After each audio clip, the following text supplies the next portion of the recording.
మేమెంత అల్ప సంతోషంలో ఉంటే మాకెవరైనా ఒక మాట ఇచ్చా అంటే అయిపోయింది, అమలైపోయింది అన్నట్టు మేము ఆ రకంగా ఆలోచిస్తాం అధ్యక్ష.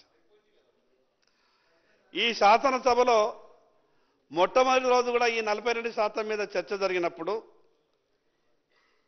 ఈ రాష్ట్రంలో ఉన్నటువంటి తెలంగాణ బీసీలంతా కూడా పండగ చేసుకుని మిఠాయిలు లేకుంటే మేము మిఠాయిలు పంపిస్తాం, ఇంత గొప్ప అవకాశం వచ్చింది మీకు ఏం కావాలనంటే మా ఊళ్ళల్లో డప్పులు పెట్టి బాయలు పెట్టి మిఠాయిలు పంచుకొని పటాకాలు కొనుక్కొని మాకేదో కుర్చీలు వచ్చినట్టు మేము కుర్చీలలో కూర్చున్నట్టు జిల్లా పరిషత్కు చైర్మన్లుగా అయిపోయినట్టు మున్సిపల్ చైర్మన్లు అయిపోయినట్టు ఆ రకంగా మాకు ఆ రకమైనటువంటి ఒక వాతావరణాన్ని సృష్టించే ప్రయత్నం చేశారు.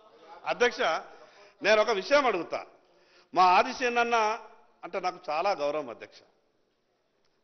మున్నూరు కాపు సామాజిక వర్గం నుంచి వచ్చినటువంటి మా ఆదిశేనన్న ముఖ్యమంత్రి స్థాయిలో ఉండేటటువంటి గుణాలు ఉన్నాయి అధ్యక్ష.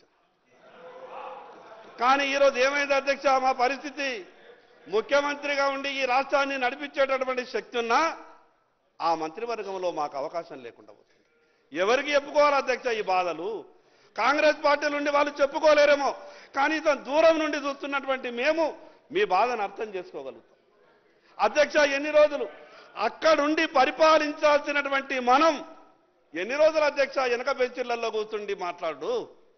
అక్కడ ఉండి ఈ రాష్ట్రాన్ని, అక్కడ ఉండి ఈ తెలంగాణ రాష్ట్రాన్ని పరిపాలించాల్సినటువంటి మనం వెనక బెంచ్లో ఉండి మద్దతు ఇచ్చేటటువంటి విషయంలో కొంత ఆలోచించాలా.